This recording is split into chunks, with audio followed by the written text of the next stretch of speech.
ओम शांति। आज तारीख है 3 सितंबर 2020। आज की मुरली से मुख्य धारणाएं। तुम्हारी विजय निश्चित है क्योंकि तुम्हारे साथ साक्षात परमपिता परमात्मा है। तुम योग बल से विजय पाते हो। मनमना भव के महामंत्र से तुम्हें राजाई मिलती है। अभी तुम बाप से योग लगाते हो। सतयुग से लेकर तुम योगी थे, अर्थात बाप से योग नहीं था। अभी तुम योगी बनते हो। बाप समान योग सिखलाने वाला है ईश्वर, इसलिए उनको योगेश्वर कहा जाता है। अंतिम विनाश की सीन देखने के लिए हिम्मतवान बनना है। मैं आत्मा हूँ। इस अभ्यास से शरीर का बांध टूटता जाए। बच्चे याद से सतोप्रधान बनने के साथ साथ पढ़ाई से कमाई जमा करनी है। पढ़ाई के समय बुद्धि इधर उधर न भागे।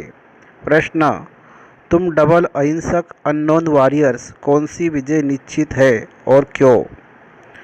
उत्तर, तुम बच्चे जो माया पर जीत पाने का पुरुषार्थ कर रहे हो। तुम्हारा लक्ष्य है कि हम रावण से अपना राज्य लेकर ही छोड़ेंगे। यह भी ड्रामा में युक्ति रची हुई है। तुम्हारी विजय निश्चित है क्योंकि तुम्हारे साथ साक्षात परमपिता परमात्मा है।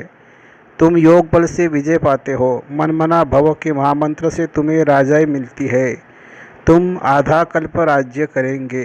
गीत है, मुखड़ा देख ले प्राणी जरा दर्पण में, पाप तेरे जीवन में पुण्य तेरे जीवन में। ओम शांति।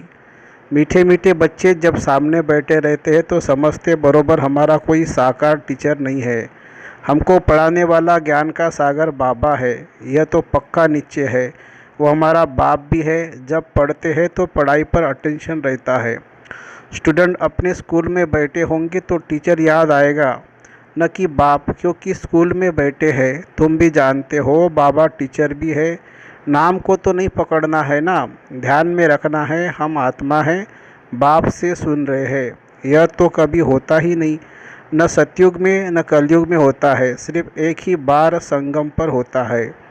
तुम अपने को आत्मा समझते हो। हमारा बाप इस समय टीचर है क्योंकि पढ़ाते हैं। दोनों काम करने पढ़ते हैं। आत्मा पढ़ती है शिव बाबा से, यह भी योग और पढ़ाई हो जाती है। पढ़ती आत्मा है, पढ़ाते परमात्मा है। इसमें और ही जास्ती फायदा है। जबकि तुम सन्मुख हो, बहुत बच्चे अच्छी रीति याद में रहेंगे। कर्मातीत अवस्था में पहुँचेंगे तो वह भी जैसे पवित्रता की ताकत मिलती है। तुम जानते हो शिव बाबा हमको पढ़ाते हैं। यह तुम्हारा योग भी है, कमाई भी है। आत्मा को ही सतोप्रधान बनाना है। तुम सतोप्रधान भी बन रहे हो, धन भी ले रहे हो। अपने को आत्मा जरूर समझना है। बुद्धि भागनी नहीं चाहिए। यहाँ बैठते हो तो बुद्धि में यह रहे कि शिव बाबा पढ़ाने के लिए टीचर रूप में आया कि आया। वही नॉलेजफुल है, हमको पढ़ा रहे हैं। बाप को याद करना है। स्वदर्शन चक्रधारी भी हम हैं, लाइट हाउस भी है। एक आँख में शांति धाम, एक आँख में जीवन मुक्ति धाम है। इन आँखों की बात नहीं है। आत्मा का तीसरा नेत्र कहा जाता है। अभी आत्माएं सुन रही है। जब शरीर छोड़ेंगे तो आत्मा में यह संस्कार होंगे। अभी तुम बाप से योग लगाते हो। सतयुग से लेकर तुम योगी थे, अर्थात बाप से योग नहीं था। अभी तुम योगी बनते हो, बाप के समान। योग सिखलाने वाला है ईश्वर, इसलिए उनको कहा जाता है योगेश्वर। तुम भी योगेश्वर के बच्चे हो। उनको योग लगाना नहीं है, वह है योग सिखलाने वाला परमपिता परमात्मा। तुम एक एक योगेश्वर योगेश्वरी बनते हो, फिर राज राजेश्वरी बनेंगे। वह है योग सिखलाने वाला ईश्वर। खुद नहीं सीखता है, सिखलाते हैं। कृष्ण की ही आत्मा अंत के जन्म में योग सीखकर फिर कृष्ण बनती है। इसलिए कृष्ण को भी योगेश्वर कह देते हैं, क्योंकि उनका आत्मा अभी सीख रही है। योगेश्वर से योग सीख कृष्ण पद पाती है। इनका नाम फिर बाप ने ब्रह्मा रखा है। पहले तो लौकिक नाम था, फिर मर्जीवा बने हैं। आत्मा कोई बाप का बनना है। बाप के बने तो मर गए ना। तुम भी बाप द्वारा योग सीखते हो। इन संस्कारों से तुम जाएंगे शांति धाम में। फिर नया पाठ प्रारब्ध का इमर्ज होगा। वहाँ यह बातें याद नहीं रहेगी। यह अभी बाप समझाते हैं, अभी पाठ पूरा होता है। फिर नए सिर शुरू होगा। जैसे बाप को संकल्प उठा कि मैं जाऊँ, तो बाप कहते हैं मैं आता हूँ और मेरी वाणी चलनी शुरू हो जाती है। वहाँ तो शांति में है। फिर ड्रामा अनुसार उनका पाठ शुरू होता है। आने का तो संकल्प उठता है, फिर यही आकर पाठ बजाते हैं। तुम्हारी आत्माएं भी सुनती है। नंबरवार पुरुषार्थ अनुसार क्लब पहले मिसल दिन प्रतिदिन वृद्धि को पाते रहते हैं। एक दिन तुमको बड़े रॉयल हॉल भी मिलेंगे जिसमें बड़े बड़े लोग भी आएंगे, सब इकट्ठे बैठ सुनेंगे। दिन प्रतिदिन साहूकार भी रंक होते जाएंगे, पेट पीठ से लग जाएगा। ऐसी आफतें आनी है, मूसलधार बरसात पड़ेगी तो सारी खेती आदि पानी में डूब जाएगी। नेचुरल कैलेमिटीज़ तो आनी है, विनाश होना है। इनको कहा जाता है कुदरती आपदाएं। बुद्धि कहती है विनाश होना जरूर है, उस तरफ के लिए बॉम्ब्स भी तैयार है। नेचुरल कैलेमिटीज़ आदि फिर है यहाँ के लिए, उसमें बड़ी हिम्मत चाहिए। अंगद का भी मिसाल है ना, उनको कोई हिला न सका। यह अवस्था पक्की करनी है, मैं आत्मा हूँ। शरीर का भान टूटता जाए। सतयुग में तो जब ऑटोमेटिकली समय पूरा होता है तो साक्षात्कार होता है। अभी हमको यह शरीर छोड़ जाए बच्चा बनना है, शरीर छोड़ जाए दूसरे में प्रवेश करते हैं। सजा आती तो वहाँ कुछ है नहीं, दिन प्रतिदिन कुछ नज़दीक आते जाएंगे। बाप कहते हैं मेरे में जो पाठ भरा हुआ है वह खुलता जाएगा। बच्चों को बताते रहेंगे, फिर बाप का पाठ पूरा होगा तो तुम्हारा भी पूरा हो जाएगा। फिर तुम्हारा सतयुग का पाठ शुरू होगा। अभी तुमको अपना राज्य लेना है। ये ड्रामा बड़ा युक्ति से बना हुआ है, तुम माया पर जीत पाते हो, इसमें ही टाइम लगता है। वो लोग तो एक तरफ समझते कि हम स्वर्ग में बैठे हैं, ये सुखधाम बना गया है, दूसरी तरफ फिर गीत में भी भारत की हालत सुनाते हैं। तुम जानते हो ये तो और ही तमोप्रधान हो गए हैं। ड्रामा अनुसार तमोप्रधान भी जोर से होते हैं। तुम अब सत्वप्रधान बन रहे हो, अब नज़दीक आते जाते हो। आखिरी विजय तो तुम्हारी होनी ही है। हाहाकार के बाद फिर जय जयकार होगी, घी की नदियाँ बहेगी। वहाँ घी आदि खरीद करना नहीं पड़ेगा, सबके पास अपनी गाय फर्स्ट क्लास होती है। तुम कितने उच्च बनते हो, तुम जानते हो। वर्ल्ड की हिस्ट्री जाग्राफी भी फिर रिपीट होती है। बाप आकर वर्ल्ड की हिस्ट्री जाग्राफी रिपीट करते हैं, इसलिए बाबा ने कहा है यह भी लिख दो, वर्ल्ड की हिस्ट्री जाग्राफी कैसे रिपीट होती है, आकर समझो। जो सेंसिबल होगा कहेगा अभी आयरन एज है तो ज़रूर गोल्डन एज रिपीट होगी। कोई तो कहेंगे सृष्टि का चक्र लाखों वर्ष का है, अभी कैसे रिपीट होगा। यहाँ सूर्यवंशी चंद्रवंशी की हिस्ट्री तो है नहीं, अंत तक यह चक्र रिपीट कैसे रिपीट होता है वह भी जानते नहीं कि इनों का राज्य फिर कब होगा। राम राज्य को जानते नहीं है। अभी तुम्हारे साथ बाप है, जिस तरफ साक्षात परमपिता परमात्मा बाप है, उनकी जरूर विजय होनी है। बाप कोई हिंसा थोड़ी कराएंगे, किसको मारना हिंसा है ना। सबसे बड़ी हिंसा है काम कटारी चलाना। अभी तुम डबल अहिंसक बन रहे हो। वह है ही अहिंसा परमो देवी देवता धर्म। वहाँ न लड़ते हैं न विकार में जाते हैं। अभी तुम्हारा है योग बल, परंतु इसको न समझने के कारण शास्त्रों में असुरों और देवताओं की लड़ाई लिख दी है। अहिंसा की कोई ही जानते ही नहीं, यह तुम ही जानते हो। तुम हो incognitive warriors, unknown but very well known. तुमको कोई वॉरियर समझेंगे, तुम्हारे द्वारा सबको मनमना भोग का पैगाम मिलेगा। यह है महामंत्र। मनुष्य इन बातों को समझते नहीं है। सत्युग त्रेता में यह होता नहीं है। मंत्र से तुमने राजाई पाई, फिर दरकार नहीं। तुम जानते हो हम कैसे चक्र लगाकर आए हैं। फिर बाप महामंत्र देते हैं, फिर आधा कल्प राज्य करेंगे। अब तुमको दैवी गुण धारण करने हैं और कराने हैं। बाबा राय देते हैं अपना चार्ट रखने से बहुत मज़ा आएगा। रजिस्टर में गुड बेटर बेस्ट होते हैं ना, खुद भी फील करते हैं। कोई अच्छा पढ़ते हैं, कोई अटेंशन नहीं रखता है तो फेल हो जाते हैं। यह भी फिर बेहद की पढ़ाई है। बाप टीचर भी है, गुरु भी है, इकट्ठा चलता है। यह एक ही बाप है जो कहते हैं मर्जीवा बनो। तुम अपने को आत्मा समझ बाप को याद करो। बाप कहते हैं मैं तुम्हारा बाप हूँ, ब्रह्मा द्वारा राज्य देता हूँ।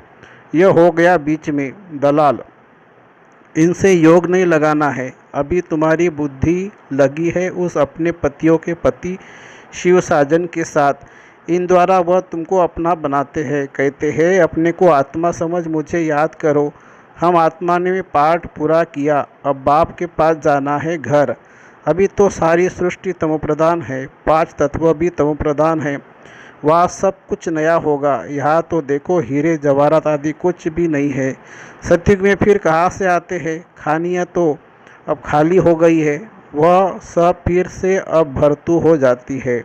खानियाँ से खोद कर ले आते हैं। विचार करो, सब नई चीज़ें होगी ना। लाइट आदि भी जैसे नेचुरल रहती है। साइंस से यहाँ सीखते रहते हैं, वहाँ यह भी काम में आती है। हेलीकॉप्टर खड़े होंगे, बटन दबाया, यह चला, कोई तकलीफ नहीं। वहाँ सब फुल प्रूफ होते हैं, कभी मशीन आदि खराब हो न सके। घर में बैठे सेकंड में स्कूल में वह घूमने फिरने पहुँचते हैं ना। प्रजा के लिए फिर उनमें उनसे कम होंगे, तुम्हारे लिए वह सब सुख होते हैं। अकाले मृत्यु हो नहीं सकता तो तुम बच्चों को कितना अटेंशन देना चाहिए। माया का भी बहुत जोर है। यह है माया का अंतिम पंप। लड़ाई में देखो कितने मरते हैं, लड़ाई बंद होती ही नहीं। कहा इतनी सारी दुनिया, कहा सिर्फ एक ही स्वर्ग होगा। वह ऐसे थोड़ी कहेंगे गंगा पतित पावनी है। वह भक्ति मार्ग की कोई बात ही नहीं। या गंगा में देखो सारे शहर का किचड़ा पड़ता रहता है। बॉम्बे का सारा किचड़ा सागर में बह जाता है। भक्ति में तुम बड़े बड़े मंदिर बनाते हो। हीरे जवाहरातों का तो सुख रहता है ना, पौना हिस्सा सुख है, बाकी क्वार्टर है। दुख आधा आधा हो फिर तो मज़ा न रहे। भक्ति मार्ग में भी तुम बहुत सुखी रहते हो, पीछे मंदिरों आदि को आए लूटते हैं। सतयुग में तुम कितने साहूकार थे, तो तुम बच्चों को बहुत सुखी होना चाहिए, खुशी होनी चाहिए। एम ऑब्जेक्ट तो सामने खड़ा है, माँ बाप की तो सर्टेन है। गाया जाता है खुशी जैसी खुराक नहीं। योग से आयु बढ़ती है। अभी आत्मा को 100 का दर्शन हुआ है कि हम 84 का चक्र लगाते हैं, इतना पाठ बजाते हैं। सब आत्मा एक्टर्स नीचे आ जाएंगे तो बाप सबको ले जाएंगे। शिव की बारात कहते हैं ना, यह सब तुम जानते हो नंबरवार पुरुषार्थ अनुसार। जितना तुम याद में रहेंगे उतना खुशी में रहेंगे, दिन प्रतिदिन फील करते रहेंगे, क्योंकि सिखलाने वाला तो वह बाप है ना। यह भी सिखाते रहते हैं। इनको ब्रह्मा को पूछने की दरकार नहीं रहती, पूछते तो तुम हो। यह तो सुनते ही है, बाप रेस्पॉन्स देते हैं और यह भी सुनते हैं। इनकी एक्टिविटी कितनी वंडरफुल है, यह भी याद में रहते हैं। फिर बच्चों को वर्णन कर सुनाते हैं। बाबा हमको सिखाते हैं, मैं उनको अपना रथ देता हूँ। सवारी करते हैं तो क्यों नहीं खिलाएंगे। यह ह्यूमन अश्व है, शिव बाबा का रथ है। यह ख्याल रहने से भी शिव बाबा की याद रहेगी। याद से फ़ायदा है। भंडारे में भोजन बनाते हैं तो भी समझो हम शिव बाबा के बच्चों के लिए बनाते हैं। खुद भी शिव बाबा के बच्चे हैं तो ऐसे याद करने से फ़ायदा ही है। सबसे जास्ती पद उनको मिलेगा जो याद में रह कर्मातीत अवस्था को पाते हैं और सर्विस भी करते हैं। यह बाबा भी बहुत सर्विस करते हैं ना, इनकी बेहद की सर्विस है, तुम हद की सर्विस करते हो। सर्विस से ही इनको भी पद मिलता है। शिव बाबा कहते हैं ऐसे ऐसे करो, इनको भी राय देते रहो है। तूफान तो बच्चों को आते हैं, सिवाय याद के कर्मेंद्रिया वश होना मुश्किल है। याद से ही बेड़ा पार होना है। यह शिव बाबा कहते हैं या ब्रह्मा बाबा कहते हैं, यह समझना भी मुश्किल हो जाता है। इसमें बड़ी महीन बुद्धि चाहिए। अच्छा, मीठे मीठे सिकेलते बच्चों प्रति माता पिता बाप दादा का याद प्यार और गुड मॉर्निंग। रूहानी बाप की रूहानी बच्चों को नमस्ते। धारणा के लिए मुख्य सार, इस समय पूरा मर्जीवा बनना है। पढ़ाई अच्छी रीति है पढ़नी है, अपना चार्ट व रजिस्टर रखना है, याद में रह अपनी कर्मातीत अवस्था बनानी है। दूसरा, अंतिम विनाश की सीन देखने के लिए हिम्मतवान बनना है। मैं आत्मा हूँ, इस अभ्यास से शरीर का भान टूटता जाए। वरदान, किसी भी विकराल समस्या को शीतल बनाने वाले संपूर्ण निश्चय बुद्धि भव। जैसे बाप में निश्चय है वैसे स्वयं में और ड्रामा में संपूर्ण निश्चय हो। स्वयं में यदि कमजोरी का संकल्प उत्पन्न होता है तो कमजोर के संस्कार बन जाते हैं। इसलिए व्यर्थ संकल्प रूपी कमजोरी के जम्स अपने अंदर प्रवेश होने नहीं देना साथ साथ जो भी ड्रामा की सीन देखते हो, हलचल की सीन में भी कल्याण का अनुभव हो। वातावरण हिलाने वाला हो, समस्या विकराल हो, लेकिन सदा निश्चय बुद्धि विजयी बनो तो विकराल समस्या भी शीतल हो जाएगी। स्लोगन है, जिसका बाप और सेवा से प्यार है उसे परिवार का प्यार स्वतः मिलता है। जिसका बाप और परिवार से प्यार है उसे परिवार का प्यार स्वतः मिलता है। अच्छा, ओम शांति शांति शांति। शुक्रिया बाबा, शुक्रिया। Thank you Baba, thank